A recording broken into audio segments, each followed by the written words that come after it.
നിങ്ങളുടെ പ്രിയപ്പെട്ട വയലാർ ശരത്ചന്ദ്രവർമ്മ. ഞാൻ ശരത്തേട്ടൻ്റെ വൈഫ് ചെയ്യാം. നമ്മൾ ചെയ്യാത്തൊരു വീഡിയോയിലേക്കാണ് നമ്മൾ പോകുന്നത് അല്ലേ? പുതിയ വീഡിയോയിലേക്ക് സ്വാഗതം. പുതിയതായിട്ടാണ് കാണുന്നവരെങ്കിൽ അല്ലേ, നമ്മൾ രണ്ടുപേരും ഞാൻ ലിസി, ടീന. എൻ്റെ പാഷൻ നേച്ചർ ഭയങ്കര ഇഷ്ടമാണ്. ചെടികളും പൂക്കളും അത് നടാനും അതുപോലെ തന്നെ ചെറിയ ചെറിയ കൃഷികളൊക്കെ ചെയ്യാനും ഇഷ്ടമാണ്. പിന്നെ പാട്ടും ഡാൻസും അതൊക്കെ കാണാനും കേൾക്കാനും ഇഷ്ടമാണ്. പിന്നെ അതോടൊപ്പം തന്നെ ചെറിയ ചെറിയ സഹായങ്ങൾ മറ്റുള്ളവർക്ക് ചെയ്യാനും. ഇവിടെ ഒരു മദേഴ്സ് ചാരിറ്റി എന്ന് പറഞ്ഞൊരു ചെറിയൊരു ചാരിറ്റി ഉണ്ട്, അതിനകത്ത് മെമ്പറാണ്. ഞാനും മെമ്പറാണ്, ടീനയും മെമ്പറാണ്. ഇനി ടീനയുടെ പാഷൻ പറയൂ. എൻ്റെ പാഷൻ ഡാൻസ് പ്രോഗ്രാംസ് ഉണ്ട്. ഇവിടെ ഞങ്ങൾ വലിയൊരു ഗ്രൂപ്പുണ്ട്. അപ്പോൾ ഓരോരോ പ്രോഗ്രാംസ് ചെയ്യുന്നു, ഒന്നിന് പിറകെ ഒന്നായിട്ട്. അതാണ് ഇപ്പം നടന്നത്. പിന്നെ ജോലി, വീട് എല്ലാം ഉണ്ട്. എല്ലാം ഇഷ്ടമാണ്. പിന്നെ എൻ്റെ പോലെ തന്നെ നേച്ചർ ഭയങ്കര ഇഷ്ടമാണ്, പൂക്കളും കാര്യങ്ങളൊക്കെ.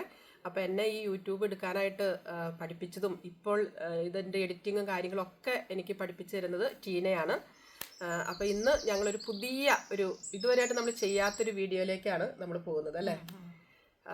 നമ്മൾ മലയാളികൾ പണ്ട് തുടങ്ങിയ നമ്മുടെയൊക്കെ വീടുകളിൽ, എൻ്റെ കാലഘട്ടത്തിലൊക്കെ ചലച്ചിത്രഗാനങ്ങൾ എന്ന് പറഞ്ഞിട്ട് നമ്മുടെ വീട്ടിൽ ഉച്ചയ്ക്ക് ഒരു 2 മണിക്കാണെന്ന് തോന്നുന്നു റേഡിയോയിൽ കേൾക്കും. അതുമാത്രമേ ഉള്ളൂ അന്നൊക്കെ പാട്ടുകളായിട്ട് കേൾക്കുന്നത്. അപ്പോൾ അതിനകത്ത് ഇങ്ങനെ പണ്ടത്തെ ഇഷ്ടംപോലെ പാട്ടുകളൊക്കെ ഇങ്ങനെ കേൾക്കുമ്പം നമുക്ക് അതല്ലേ ഉള്ളൂ നമുക്ക് കേൾക്കാൻ. വേറെ ഈ ടേപ്പ് റിക്കാർഡോ അതൊന്നും ഞങ്ങളുടെ വീട്ടിൽ അന്ന് ഉണ്ടായിട്ടില്ല.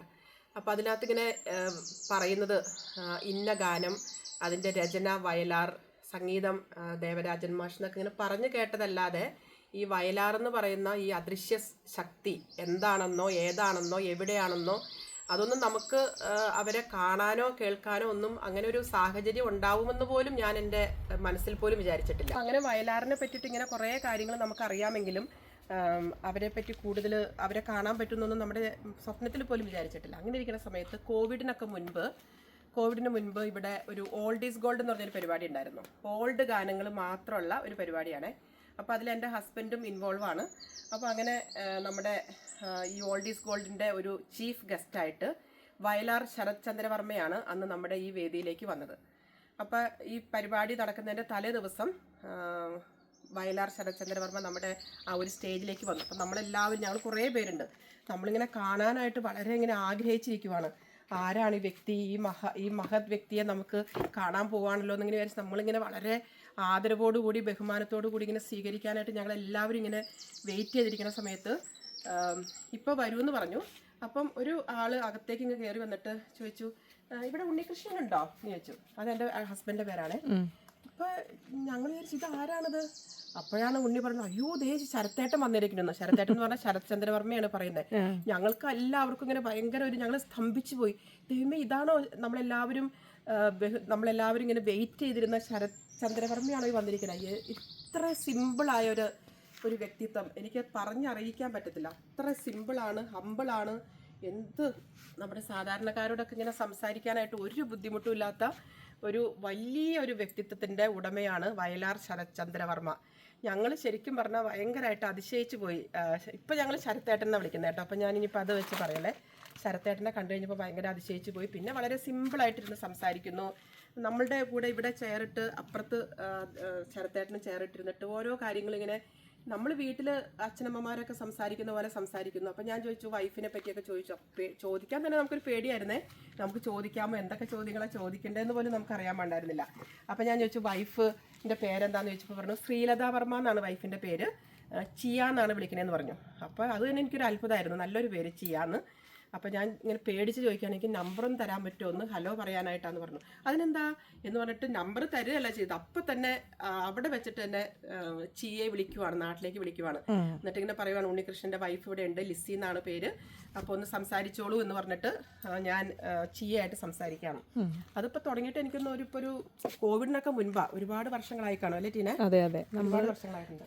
കോവിഡ്, അതെ, ആ സമയത്ത് കോവിഡിന്റെ സമയത്തൊക്കെ നമ്മൾ കോണ്ടാക്ട്സ് ഉണ്ട്. അങ്ങനെ ആ ഒരു ബന്ധം തുടങ്ങിയിട്ട് ഇന്ന് വരെ എനിക്ക് തോന്നുന്നു ഒരു ദിവസം പോലും ഞങ്ങൾ ജസ്റ്റ് ഹലോ പറയാത്തൊരു ദിവസം ഉണ്ടെന്ന് തോന്നുന്നില്ല. അല്ലെങ്കിൽ അത്രയും എന്തെങ്കിലും സീരിയസ് ആയ എന്തെങ്കിലും മാറ്റർ അവിടെയോ അല്ലെങ്കിൽ ഇവിടെ ഉണ്ടെങ്കിൽ മാത്രമാണ് ഹലോ പറയാത്ത ദിവസങ്ങളുള്ളൂ. പക്ഷെ അത് എനിക്ക് മാത്രമല്ല ഒരു ബന്ധം കിട്ടിയത് അല്ലെ വീട്ടീനെ, എന്നെ ചുറ്റിപ്പറ്റി നിൽക്കുന്ന എല്ലാവരുടെയും ബെസ്റ്റ് സുഹൃത്താണ്. ഒരു ഫാമിലി സുഹൃത്തുക്കളായിട്ട് മാറി വയലാർ ഫാമിലി. എന്ന് വെച്ചിട്ടുണ്ടെങ്കിൽ എൻ്റെ ഇവിടുത്തെ UK ഇപ്പോൾ ടീന, റാണി, അങ്ങനെ ഇവിടെ കുറേ ഫാമിലീസ് ഉണ്ട്. ഉണ്ണിയുടെ കുറേ ഫ്രണ്ട്സ്, അവർക്കൊക്കെ ശരത്തേട്ടൻ ഫാമിലി എന്ന് പറഞ്ഞാൽ നമ്മുടെ ഒരു ബെസ്റ്റ് ഫ്രണ്ടായിട്ട് മാറി. അതുപോലെ തന്നെ എൻ്റെ വീട്ടിലെ എൻ്റെ സഹോദരന്മാർക്കും അതുപോലെ തന്നെ എൻ്റെ നാട്ടിലെ കൂട്ടുകാർക്കും അവർക്കൊക്കെ ചെയ്യാന്ന് പറഞ്ഞിട്ടുണ്ടെങ്കിൽ ഒരു സ്നേഹത്തോടെ നമ്മൾ വിളിക്കുന്നില്ലേ, ഒരു ചേച്ചി എന്ന് വിളിക്കില്ലേ, അതുപോലത്തെ ഒരു ഇതായിട്ടാണ് ഇപ്പം ചിയെ ഞങ്ങളെല്ലാവരും കണക്കാക്കുന്നത്. ഇതിലൊക്കെ ഉപരി ടീനയ്ക്ക് എന്തെങ്കിലുമൊക്കെ പറയാൻ കാണാം. ഞങ്ങള് നാട്ടിൽ പോയപ്പോൾ വിസിറ്റ് ചെയ്തിട്ടുണ്ട്, അവിടെ ഫാമിലിയെ വിസിറ്റ് ചെയ്തിട്ടുണ്ട്.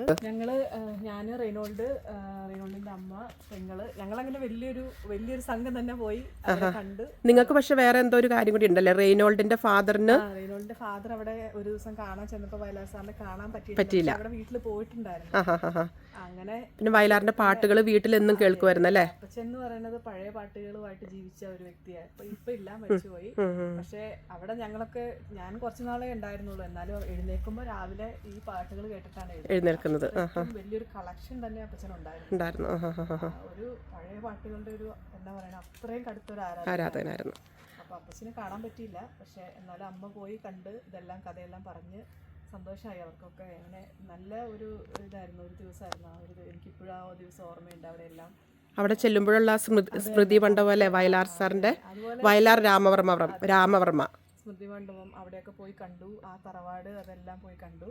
നല്ല രസമാണ് അവിടെ ചുറ്റും. ഞാനും മറ്റേ ബായും കൂടെ കൂടി സുഭദ്ര മോള് ഡാൻസും ചെയ്തു. അതൊക്കെ ടീനയ്ക്ക് എക്സ്പെക്ട് ചെയ്യാമായിരുന്നു അല്ലേ, അവരൊക്കെ നമ്മുടെ കൂടെ. ചിന്തിക്കാൻ പോലും പറ്റില്ല ഇത്ര വലിയൊരു ആൾക്കാർ അവരുടെ കൂടെ ചെയ്യാൻ പറ്റുക എന്ന് പറയുന്നത്. എനിക്ക് എന്താ പറയുക, സ്വപ്ന തുല്യമായിരുന്നു കേട്ടോ. ഇപ്പോഴും ആ ഒരു റീലൊക്കെ കാണുമ്പോൾ ഞാൻ അത് ഓർക്കും. നല്ലൊരു ദിവസമായിരുന്നു അത്. പിന്നെ ആ സ്മൃതി മണ്ഡപത്തിന്റെ ആ ചുറ്റും എഴുതി വെച്ചിരിക്കുന്ന ഓരോ വാക്കുകളൊക്കെ അല്ലേ, ശരിക്കും ഇങ്ങനെ ഈ മനോഹര തീരത്ത് അതെല്ലാം അല്ലേ, അങ്ങനെ കുറേ നല്ല നല്ല വാക്കുകളൊക്കെ എഴുതി വെച്ചിട്ടുണ്ട്. പിന്നെ അന്ന് എല്ലാവരും ഉണ്ടായിരുന്നു അവിടെ, നിങ്ങൾ ചെന്നപ്പം? ഞങ്ങൾ ചെന്നപ്പോൾ എല്ലാവരും ചിയ ഉണ്ടായിരുന്നു, ശരത്തേട്ടനുണ്ടായിരുന്ന, സുഭദ്ര ഉണ്ടായിരുന്നു. പിന്നെ അവരുടെ ഞാനൊന്നും ഓർക്കുന്നില്ല, റിലേറ്റീവ്സ് ഉണ്ടായിരുന്നല്ലേ. അവരും നല്ല എല്ലാ ഫാമിലി മൊത്തം. അതെ, ഭയങ്കര ഹമ്പിളാണല്ലേ സംസാരിക്കാനായിട്ട്. പറയാതിരിക്കാൻ പറ്റില്ല, അത്ര ഇതാണ് അവര്. അങ്ങനെയൊക്കെയാണ് എൻ്റെ ഓർമ്മകൾ. പിന്നെ ഇനിയിപ്പോൾ അങ്ങനെ ചേച്ചിക്കാണ് ഇനി മുഴുവൻ ഓർമ്മ. അതെ, ഞാൻ ശരിക്കും പറഞ്ഞിട്ടുണ്ടെങ്കിൽ ഞങ്ങൾ ഒരു 3-4 വർഷങ്ങൾക്ക് മുൻപ് നാട്ടിലെ ലീവിന് ചെന്നപ്പം അവിടേക്ക് ചെല്ലാനായിട്ട് ശരത്തേട്ടനും ചിയാന്നാണ് ഇപ്പോൾ വിളിക്കുന്നത്, ചിയയും പറഞ്ഞിരുന്നു. അങ്ങനെ ഞാനും ഉണ്ണിയും ഞങ്ങളുടെ ചിറ്റയും കൊച്ചച്ഛനും പിന്നെ ഞങ്ങളുടെ ഒരു ഫാമിലി ഫ്രണ്ടും ഞങ്ങളെല്ലാവരും കൂടി അവിടെ പോയി. അവിടെ നമ്മൾ ചെല്ലുമ്പോൾ നമുക്ക് തന്നെ ഒരു ഭയങ്കര പ്രത്യേകതയാണ്. വയലാർ മണ്ണിലേക്ക് കാലെടുത്ത് വയ്ക്കുക എന്ന് പറയുന്നത് അതൊരു സുഹൃതം പോലെയാണ്. നമുക്കൊരിക്കലും നടക്കാത്തൊരു സ്വപ്നം നടക്കണമെന്ന് പറയില്ല, അതുപോലെയായിരുന്നു. അങ്ങനെ അവിടേക്ക് ചെന്നു. ആ മണ്ണിലേക്ക് കയറിയപ്പോൾ തന്നെ നമുക്കൊരു ഭയങ്കര ഒരു ബഹുമാനമായിരുന്നു ശരിക്കും പറഞ്ഞാൽ. അങ്ങനെ അവിടെ ചെന്നു. ശരത്തേട്ടനും ചിയ ഉണ്ടായിരുന്നു. ഞങ്ങൾക്ക് നല്ല സദ്യ ഒരുക്കിയിട്ടുണ്ടായിരുന്നു, അതൊക്കെ കഴിച്ചു. പിന്നെ ഞങ്ങൾ സ്മൃതി മണ്ഡപത്തിൽ പോയി. അവിടെ പോയിരുന്നിട്ട് ഉണ്ണിക്ക് ഒരു ചെറിയ 4 വരി പാട്ട് പാടാനൊക്കെ സാധിച്ചു. പിന്നെ അവിടെ ചെന്ന് അതിൻ്റെ തൊട്ടിപ്പുറത്ത് ആമ്പൽക്കുളം, ഒരു കുളമുണ്ട് അവിടെ. ആ കുളം, പിന്നെ പറമ്പ്, അതിനകത്ത് കുറേ ഇലകൾക്കൊക്കെ ഓരോ ഐതിഹ്യങ്ങളുണ്ടെന്ന് പറഞ്ഞു. എല്ലാം ഇപ്പോൾ പറയാൻ കിട്ടുന്നില്ല. ഒരു പ്രത്യേക ഒരു ഇല ഉണ്ടായിരുന്നു, അത് മറന്നുപോയി. അതിൻ്റെ കമൻ്റ് ഇടുമ്പോൾ ചീയൊന്നും ഇടണേ ആ ഒരു ഇലയെ പറ്റിയിട്ട് അന്ന് ശരത്തേട്ടൻ പറഞ്ഞിരുന്നു, ഇതാണ് ഇതിൻ്റെ ഐതിഹ്യം എന്ന് പറഞ്ഞിരുന്നു. പിന്നെ അച്ഛൻ ഈ സ്ഥലങ്ങളിലൂടെയൊക്കെ നടന്നതാണെന്നും ഇവിടെയൊക്കെ ഇരുന്ന് പാട്ട് എഴുതിയിട്ടുണ്ടെന്നും എല്ലാം പറഞ്ഞു. അന്ന് അച്ഛൻ താമസിച്ചിരുന്ന വീടല്ല ഇപ്പം, അതവർ കുറച്ചും കൂടി പൊളിച്ച് നന്നായിട്ട് കുറച്ചും കൂടി പണിതിട്ടുണ്ട്. പിന്നെ വയലാർ രാമവർമ്മയുടെ വൈഫ് ശരത്തേട്ടൻ്റെ അമ്മയെ നേരിട്ട് കണ്ടിട്ടില്ലെങ്കിലും ഫോട്ടോയിലൂടെ നമ്മൾ കണ്ടിട്ടുണ്ട്. ഭയങ്കര ഇഷ്ടമാണ് നമ്മളെയൊക്കെ പറ്റി സംസാരിക്കുമ്പം, ഫോണിൽ കൂടെയൊക്കെ സംസാരിച്ചിട്ടുണ്ട്. പിന്നെ എന്താണ്, പിന്നെ എൻ്റെ അമ്മച്ചി മരിച്ചു പോയപ്പം ശരത്തേട്ടനും ചിയയും വന്നിരുന്നു. ഞങ്ങൾക്ക് വലിയ സന്തോഷമായിരുന്നു. നമ്മുടെ ഈ ഒരു സാധാരണക്കാരുടെ വീട്ടിലേക്ക് ഇത്രയും വലിയൊരു മഹത് വ്യക്തികൾ കടന്നു വരിക എന്ന് പറയുന്നത് തന്നെ വലിയൊരു ബഹുമാനമായിരുന്നു ഞങ്ങൾക്ക്. അപ്പോൾ ശരിക്കും നമ്മൾ ഈ ഒരു ഇതിൽ നമ്മൾ ഓർക്കുവാണെങ്കിൽ ഇത്രയും വലിയൊരു എല്ലാവരും നമ്മുടെ ലോക പ്രശസ്തനാണ് ശരിക്കും പറഞ്ഞാൽ. ഇന്ത്യയിലൊക്കെ എല്ലാവർക്കും വയലാർ എന്ന് പറയുന്ന അത്രയും പ്രശസ്തി ആർജിച്ച ഈ ഒരു ഫാമിലി സാധാരണക്കാരായ നമ്മളോട് എന്ത് കാര്യത്തിനാണ് ഇവർ നമ്മളോട് സഹകരിക്കുന്നതെന്നും നമ്മളോട് സംസാരിക്കുന്നതെന്നും ഒക്കെ ശരിക്കും പറഞ്ഞാൽ നമ്മൾ വിചാരിച്ചിട്ടുണ്ട്. അവർക്ക് ശരിക്കും പറഞ്ഞാൽ എത്രയോ വലിയ വലിയ ആൾക്കാരായിട്ടുള്ള സുഹൃത്തുക്കളുണ്ടല്ലേ. പക്ഷെ നമ്മൾ ശരിക്കും സാധാരണക്കാരോട് ഇങ്ങനെ ഹലോ പറയാനൊക്കെ കാണിച്ച വലിയ മനസ്സിൻ്റെ മുൻപിൽ ശരിക്കും ഞങ്ങൾ നമിക്കുവാണ് കേട്ടോ. പിന്നെ അതുകൂടാതെ മദേഴ്സ് ചാരിറ്റിയെ പറ്റിയിട്ട് നമ്മൾ സ്ലോലി പറഞ്ഞിരുന്നു. അപ്പോൾ നമുക്കും നല്ലൊരു സപ്പോർട്ട് വയലാർ ഫാമിലിയിൽ നിന്ന് കിട്ടിയിട്ടുണ്ട്. അതുപോലെ തന്നെ വയലാറിൻ്റെ ആ ചുറ്റുവട്ടങ്ങളിൽ ഒരുപാട് വിഷമം അനുഭവിക്കുന്നവർക്ക് നമുക്കൊരു കൈത്താങ്ങാവാനും സാധിച്ചിട്ടുണ്ട്. പിന്നെ ഇതിനൊക്കെ പുറമെ ഞങ്ങൾക്ക് വേറൊരു കാര്യം പറയാനുള്ളത്, എന്തെങ്കിലും ഒരു സ്പെഷ്യൽ ഡേ അല്ലെങ്കിൽ ചിലപ്പോൾ ബർത്ത്ഡേ ആയിരിക്കാം, വെഡിങ് ആനിവേഴ്സറി ആയിരിക്കാം, ഇതൊന്നും ആഘോഷിക്കാത്തവരാണ് വയലാർ ഫാമിലി. ഒരു ആഘോഷങ്ങളോടും അങ്ങനെ ചെയ്യാറില്ല എന്നാണ് പറഞ്ഞത്. അപ്പോൾ നമുക്കുടെ ഒരു കൊച്ചു സന്തോഷത്തിന് ചിലപ്പോൾ ഒരു ചെടിയായിരിക്കും കൊടുക്കുന്നത്, ചിലപ്പോൾ ഒരു ചെറിയൊരു പ്ലാവിൻ്റെ തൈ ആയിരിക്കും. ഇങ്ങനെ ഒരു സ്പെഷ്യൽ ഡേക്ക് ഓർക്കാണെങ്കിൽ നമ്മളങ്ങനെ ആരെങ്കിലും വഴിയോടെ എത്തിക്കാറുണ്ട്. ഈ ഒരു പ്ലാവിൻ്റെ തൈയോ അല്ലെങ്കിൽ ഒരു ചെറിയൊരു ചെടിയോ അവിടെ ചെന്ന് കഴിയുമ്പം അതിനെ അവർ പറയുന്ന ഒരു നന്ദിയുടെ വാക്കുകൾ എന്ന് പറയുന്നത്, നമ്മൾ ചിലപ്പോൾ ഒരു വലിയൊരു ഡയമണ്ടിൻ്റെ ഒരു സെറ്റ് ഒരു ഫാമിലിക്ക് കൊടുത്തിട്ട് നമുക്ക് കിട്ടുന്ന ഒരു നന്ദിയോ അല്ലെങ്കിൽ ഒരു സന്തോഷമില്ല, അതിലും അപ്പുറമാണ് അല്ലേ ടീനയ്ക്കും എക്സ്പീരിയൻസ് ഉണ്ടായിട്ടില്ലേ? അയ്യോ, എന്തൊരു ഇതായിട്ടാണ് ആ ഒരു ചെറിയ സാധനത്തെ അവർ ഇത്രയും വലിയൊരു അമൂല്യ നിധിയായിട്ടാണ് അവരതിനെ കണക്കാക്കുന്നതും. ഇപ്പം ഒരു ഉദാഹരണം പറയുകയാണെങ്കിൽ നമ്മളൊരു എന്തെന്നാ ടീന ആ പ്ലാവിൻ്റെ പേര്, ഈ പെട്ടെന്ന് വിയറ്റ്നാം എയർലി എന്ന് പറഞ്ഞ ഒരു 2 പ്ലാവ് നമ്മൾ തൈ അത് കൊണ്ടുകൊടുത്തത് ഷാജി എന്ന് പറഞ്ഞ ശരത്തേട്ടനും അറിയുന്ന ഒരു സുഹൃത്താണ്. ഷാജിയെ പറ്റിയിട്ട് ഞാൻ വേറൊരു വീഡിയോ ചെയ്യുന്നുണ്ട്. അപ്പോൾ ഷാജി ഈ പ്ലാവൊക്കെ ആയിട്ട് അവിടെ ചെല്ലുവാണ്. അപ്പോൾ ശരിക്കും ഞങ്ങളിങ്ങനെ എന്താ പറയുക, ഒരു രസത്തിന് ഇങ്ങനെ പറയുമായിരുന്നു, എന്താ പറയുക, കാടിളകി ഷാജി അവിടെ ചെന്നപ്പം ഇവർ എന്താ പറയുക കണ്ണിങ്ങനെ തരിച്ചു പോയി. എന്നിട്ട് ഈ പ്ലാവ് അവർ വാങ്ങിച്ച്, ഇത് ശരത്തേട്ടൻ, എത്രയോ തിരക്കുള്ള ശരത്തേട്ടനാണ്, എത്രയോ സിനിമകളിൽ പാട്ട് എഴുതുന്നതും കവിത എഴുതുന്നതും ഒക്കെ തിരക്കേറിയ ശരത്തേട്ടൻ വളരെ സാധാരണക്കാരനായിട്ട് അവരുടെ പറമ്പിൽ കുഴിയൊക്കെ കുഴിച്ച് രണ്ട് കുഴിയൊക്കെ കുഴിച്ച് അതിനകത്ത് പേരിട്ടു. ഒന്ന് ഉണ്ണിപ്ലാവും ഒന്ന് ലിസിപ്ലാവും. ഒന്ന് ടീന ഓർക്കുന്നില്ലേ? അത് ചീനയും കൂടി ഹെൽപ്പോട് കൂടിയിട്ട് ഇതൊക്കെ നട്ട് അതിൻ്റെ വീഡിയോ ഒക്കെ എനിക്ക് അയച്ചു തന്നു. അപ്പം ഞാൻ ശരിക്കും പറഞ്ഞ ഓർക്കായിരുന്നു, ഒരു 2 ചെറിയ പ്ലാവാണ് ഞങ്ങൾ അറേഞ്ച് ചെയ്തത്. നമ്മളത് എന്തിനായിരുന്നു, ഒരു വെഡിങ് ആനിവേഴ്സറി ആയിരുന്നു. എപ്പോഴും അറേഞ്ച് ചെയ്യാറ് ഞങ്ങൾ ഒരുമിച്ച് അറേഞ്ച് ചെയ്യാറ്. ഞാനും ടീനയും കൂടിയാണ് മിക്കപ്പോഴും അറേഞ്ച് ചെയ്ത് കൊടുക്കാറ്. അങ്ങനെ അതെല്ലാം നട്ട് ഇന്നാള് അതിനകത്തൊരു ചക്ക ഉണ്ടായിട്ടില്ല, ചക്ക ഉണ്ടായി. ആ ചക്കയുടെ ഒരു വീഡിയോയും അത് പറിക്കുന്നതും അത് കയ്യിൽ പിടിച്ചിരിക്കുന്നതും, ഇതെന്തോ ഒരു വലിയൊരു സ്വർണം കയ്യിൽ പിടിച്ചിരിക്കുന്നത് പോലെയാണ് നമുക്ക് വീഡിയോ ഇട്ട് തന്നത്. ശരിക്കും ഞാൻ വയലാർ ഫാമിലിയെ ഞാൻ എന്താ പറയുക ഭയങ്കര സന്തോഷത്തോടെ നമിക്കുവാണ്. നമ്മൾ പറഞ്ഞു കേട്ടിട്ടുണ്ട്, ഉയരങ്ങളിലേക്ക് പോകുന്തോറും ഇത്രയും ഭൂമിയോളം താഴ്ന്നുള്ളൊരു ക്യാരക്ടർ. എനിക്കത് മാത്രമേ പറയാനുള്ളൂ.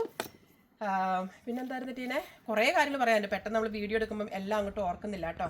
അതുകൂടാതെ ഞങ്ങൾ നാട് കുറ്റിപ്പുഴ എന്ന് പറഞ്ഞ സ്ഥലത്താണ്, ആലുവ അടുത്ത്. അപ്പോൾ അവിടെ വീട്ടിൽ വന്നിട്ടുണ്ട്, അവിടെ പുഴയിൽ പോയിട്ടുണ്ട്. പിന്നെ എൻ്റെ അമ്മച്ചി ഞങ്ങളിന്ന് വിട്ട് അകലുന്നതിന് മുൻപ് ശരത്തേട്ടൻ ഒരു പ്രാവശ്യം വന്ന് ശരത്തേട്ടൻ്റെ ഒരു പാട്ട് അമ്മച്ചിക്ക് വേണ്ടിയിട്ട് അമ്മച്ചിയുടെ മുമ്പിൽ നിന്ന് ആ പാട്ട് ശരത്തേട്ടൻ ഫുള്ള് പാടി. അമ്മച്ചി ഇങ്ങനെ ഇരിക്കുവാണെങ്കിൽ അമ്മച്ചി എനിക്കൊന്ന് പഴയ കാലഘട്ടത്തേക്കൊക്കെ പോയി ആ ഒരു ചെറിയൊരു നാണവും ആ സ്നേഹവും ആ വാത്സല്യവും ഒക്കെ അമ്മച്ചി ഉണ്ടായിരുന്നു. ആ വീഡിയോ എൻ്റെ മൊബൈലിലുണ്ട്. പക്ഷേ എനിക്കത് അമ്മച്ചി വിട്ടുപോയതിന് ശേഷം എനിക്ക് ആ വീഡിയോ കാണാനായിട്ട് സാധിക്കുന്നില്ല. അതെന്താണെന്നറിയില്ല. അമ്മയുടെ ഫോട്ടോ ആണെങ്കിലും വീഡിയോ ആണെങ്കിലും അമ്മച്ചി പോയതിന് ശേഷം എനിക്കതൊന്ന് കാണാനായിട്ട് ഉള്ളൊരു മനഃശക്തി ഇല്ലാഞ്ഞിട്ടായിരിക്കും. ചിലപ്പോൾ കുറച്ച് കഴിഞ്ഞിട്ട് ശരിയാവുമായിരിക്കും. അപ്പം അങ്ങനെ ഒരു ഇതുണ്ടായി. അപ്പം അമ്മച്ചി എല്ലാം ചോദിച്ചു, വയലാറ് പിന്നെ അറിയാം, പാട്ടുകളൊക്കെ എഴുതിയേക്കണത്, കവിതകൾ എഴുതിയേക്കണത് പഴയ ആൾക്കാർക്ക് നമ്മളെക്കാളും കൂടുതൽ അറിവാണല്ലോ. അങ്ങനെ ഞങ്ങളുടെ വീട്ടിൽ അമ്മച്ചി ജീവിച്ചിരുന്നപ്പോഴും വരാൻ സാധിച്ചു. അമ്മച്ചി ഞങ്ങളിൽ നിന്ന് അകന്നു പോയപ്പോഴും രണ്ടുപേരും വന്നു, ഞങ്ങൾക്ക് ആശ്വാസവാക്കുകളൊക്കെ പകർന്നു തന്നു. അങ്ങനെ പിന്നെന്തായിരുന്നു പിന്നെ പറയാനുള്ളത്? അതൊക്കെ തന്നെ വേറെ അല്ലേ. ഇന്നും കൂടെ വിളിച്ചു എന്നുള്ളതാണ്. അതെ, ഇന്നുകൂടെ ഞങ്ങളിന്ന് ചിയെ വിളിച്ചു, രണ്ടുപേരുമായിട്ട് സംസാരിച്ചു. ലിസിക്കുട്ടിയെ എന്ന് പറഞ്ഞൊരു വിളിയുണ്ട്, ടീന മോളെ എന്ന് പറഞ്ഞ വിളിയുണ്ട്. ഇവിടെ എനിക്കൊന്ന് ടീന, റാണി രണ്ടുപേരുടെയും ബർത്ത്ഡേക്ക് ചിയ മെസ്സേജസ് വിടാറുണ്ട്. അതുപോലെ തന്നെ മദേഴ്സ് ചാരിറ്റിയുടെ തൂവൽ സ്പർശം എന്ന് പറയുന്ന ഒരു പരിപാടി, അതിൻ്റെ ആനിവേഴ്സറി വരുന്ന സമയങ്ങളിൽ നമുക്കൊരു ആശംസ എല്ലാ വർഷവും തരാറുണ്ട്. ഇപ്പം ഈ കഴിഞ്ഞ മാർച്ചിലായിരുന്നല്ലോ, എല്ലാ വർഷവും മാർച്ചിലാണ് മദേഴ്സ് ചാരിറ്റിയുടെ വാർഷികം വരുന്നത്. അപ്പം ഈ വർഷത്തെ വാർഷികത്തിനും നമുക്കൊരു നല്ലൊരു മെസ്സേജ് രണ്ടുപേരും കൂടി തയ്യാറാക്കി തന്നിരുന്നു. ഈ വീഡിയോയുടെ ലാസ്റ്റ് നമുക്ക് അതും കൂടി ആഡ് ചെയ്യാൻ പറ്റും ടീനെ, അതും കൂടി ആഡ് ചെയ്യേണ്ടതാണ്. അങ്ങനെ പിന്നെ റെയ്നോൾഡിന് ഭയങ്കര സന്തോഷമായിരുന്നു. റെയ്നോൾഡ് അവിടെ ഇരുന്ന് ആ തിണ്ണയിലിരുന്ന് പാട്ടൊക്കെ പാടി ഭയങ്കര സ്പെഷ്യലായിരുന്നു അത്. അതെ അതെ, ആർക്കെങ്കിലുമൊക്കെ പോകാൻ പറ്റുമെന്നുണ്ടെങ്കിൽ വയലാർ ഒരുപാട് പേര് വരുന്നുണ്ട് അവിടെ. ആ ഒരു സ്മൃതി മണ്ഡപം കാണാനായിട്ട് ഒരുപാട് പേര് വരുന്നുണ്ട്. നിങ്ങൾക്ക് ആർക്കെങ്കിലും സാധിക്കുമെന്നുണ്ടെങ്കിൽ വയലാർ ആ കുടുംബത്തിൽ പോവുക. എനിക്കൊന്ന് നേരത്തെ പറയണമെന്ന് തോന്നുന്നുണ്ട്, അതെനിക്ക് കറക്റ്റ് അറിയാൻ പാടില്ല. അവിടെ പോയി നമ്മൾ ആ ഒരു വയലാർ സ്മൃതി മണ്ഡപത്തിൻ്റെ ആ ചുറ്റും അവിടെ ചെറിയൊരു എൻട്രൻസ് ഉണ്ട്. അതിനകത്തേക്ക് കയറുമ്പം ഒരു പ്രത്യേകതയാണ്. അത് എന്താ പ്രത്യേകത എന്ന് നമുക്ക് വാക്കുകൾ കൊണ്ട് പറഞ്ഞ് മനസ്സിലാക്കാൻ പറ്റില്ല. അത് സംതിങ് സ്പെഷ്യലാണ് അവിടെ. അതൊരു അനുഭവിച്ച് തന്നെ അറിയണം നമ്മൾ ശരിക്കും പറഞ്ഞിട്ടുണ്ടെങ്കിൽ. എല്ലാവരും പോയി കാണുക. അതെ അതെ, എല്ലാവരും പോയി കാണുക. പിന്നെ എന്താ, നമുക്ക് വയലാർ ഫാമിലിയോട് നമ്മുടെ കൂട്ടുകാരുടെയും എൻ്റെയും കുടുംബത്തിൻ്റെ പേരിലൊക്കെ ഒരുപാട് നന്ദി, സ്നേഹം, വാത്സല്യം, ബഹുമാനം, ആദരവ്. Thank you so much. അതുപോലെ തന്നെ ഞങ്ങളെയൊക്കെ പഠിപ്പിച്ച ടീച്ചർ ഇപ്പം റിട്ടയർമെൻറ്റ് ലൈഫാണ് ടീച്ചറിന്. അപ്പോൾ ടീച്ചറിനോട് ഞാനിങ്ങനെ വയലാറിൻ്റെ കാര്യങ്ങളൊക്കെ പറഞ്ഞപ്പോൾ ടീച്ചറിന് വലിയൊരു ആഗ്രഹമായിരുന്നു വയലാറിനെ ഒന്ന് കാണണം, ടീച്ചറിൻ്റെ വീട്ടിലേക്ക് കൊണ്ടുവരണം എന്നൊക്കെ. അപ്പോൾ ആ ഒരു ആഗ്രഹം നിറവേറ്റാനായിട്ട് സാധിച്ചു. ടീച്ചറിൻ്റെ പേര് മേരി ടീച്ചർ എന്നാ. ടീച്ചറിൻ്റെ വീട്ടിൽ പോകാനും അവിടെ ഇരുന്ന് കുറച്ച് നേരം സംസാരിക്കാനും ഫോട്ടോ എടുക്കാനൊക്കെ സാധിച്ചു. അപ്പം അങ്ങനെ നമ്മുടെ കൂടെയുള്ള എൻ്റെ കൂടെ 10ാം ക്ലാസ്സിൽ പഠിച്ച എൻ്റെ കൂട്ടുകാർ, എൻ്റെ ചേച്ചിമാരുടെ കൂടെ പഠിച്ചവർ, അങ്ങനെ ഒരുപാട് പേരുടെയൊക്കെ കൂടെ അവർ ഫോട്ടോ എടുക്കാനും അവരെ കാണാനും സംസാരിക്കാനും ഒക്കെയുള്ള ഒരു മനസ്സുണ്ടല്ലോ, അത് നമുക്ക് പറഞ്ഞ് മറ്റുള്ളവരെ ഫലിപ്പിക്കാൻ പറ്റില്ല. എന്തായാലും വയലാർ ഫാമിലി അറിയുന്ന ഒരുപാട് പേര് കാണുമല്ലോ അതിനകത്ത്. അപ്പം ഞാൻ പറഞ്ഞതൊക്കെ കറക്റ്റാണെന്ന് നിങ്ങൾക്ക് എല്ലാവർക്കും അറിയാം. അങ്ങനെ എനിക്ക് ശരിക്കും പറഞ്ഞാൽ വയലാർ ഫാമിലിയെ പറ്റി ഒരു വീഡിയോ ചെയ്യാൻ പോലും അർഹതയുള്ളവരാണോ എന്ന് നമുക്കറിയാൻ പാടില്ല. കാരണം അത്ര ഉന്നതിയിലുള്ളവരാണ് വയലാർ ഫാമിലി. എന്തായാലും ഇതൊരു മഹാഭാഗ്യമായിട്ട് കരുതുന്നു. നമ്മുടെ ചാനലിൽ വയലാറിനെ പറ്റിയിട്ട് പറയാനായിട്ട് 2 വാക്ക് പറയാൻ സാധിച്ചത് വലിയൊരു ഭാഗ്യമായിട്ട് കരുതുന്നു. നമസ്കാരം, ഞാൻ വയലാറിൻ്റെ മകൻ, നിങ്ങളുടെ പ്രിയപ്പെട്ട വയലാറിൻ്റെ മകൻ വയലാർ ശരത്ചന്ദ്രവർമ്മ. ഞാൻ ശരത്തേട്ടൻ്റെ വൈഫ് ചെയ്യാം. ഇന്നിപ്പോൾ ഞങ്ങൾ ഇരിക്കുന്നത് ഏകദേശം 10 കൊല്ലത്തിനപ്പുറം തുടങ്ങിയ ഒരു ബന്ധത്തിൻ്റെ മധുരം, അല്ലെങ്കിൽ അമ്മഞ്ഞേപ്പാലിലെ മധുരം നുകരുന്ന ഒരു മനോഹര വേളയുടെ അനുസ്മരണ സമയത്താണ്. അതായത് UK മദേഴ്സ് ചാരിറ്റി എന്ന സംഘടന ഞങ്ങൾ ആവശ്യപ്പെട്ട പലർക്കും തന്നെ വ്യാധിയുടെ വട്ടത്തിൽ കഴിയുന്ന ഒത്തിരി പേർക്ക് അമ്മ വാത്സല്യത്തിൻ്റെ വിരലുകളുടെ തൂവൽ സ്പർശം ഞങ്ങൾ ആവശ്യപ്പെട്ടതനുസരിച്ച് കൊടുക്കുകയും ആ സാന്ത്വനം തുടങ്ങിയിട്ട് ഒരു വ്യാഴവട്ടമായി 12 കൊല്ലമായി. ആ 12ാം വാർഷികം മദേഴ്സ് ചാരിറ്റി ആഘോഷിക്കുമ്പോൾ ഈ ആഘോഷത്തിന് ഒരു മാന്ത്രിക വിരലിൻ്റെ മന്ത്രവും കൂടെ മീട്ടിക്കൊണ്ട് ഈ വാർഷികാഘോഷം ഉദ്ഘാടനം ചെയ്യാൻ ശ്രീ ഗോപിനാഥ് മുതുകാടും കൂടെ എത്തുന്നു എന്നുള്ളതാണ് ഇതിൻ്റെ ഇരട്ടി മധുരം. ആ മധുരം ദൂരെ ഇരുന്ന് തന്നെ ഇനിയും നുണയാൻ ഞങ്ങൾക്ക് ഭാഗ്യമുണ്ടാകട്ടെ. മദേഴ്സ് ചാരിറ്റിയുടെ വാത്സല്യത്തിൻ്റെ തൂവൽ സ്പർശം ഇനിയും ഏറെ പേർക്ക് അനുഭവിക്കാൻ യോഗമുണ്ടാവട്ടെ.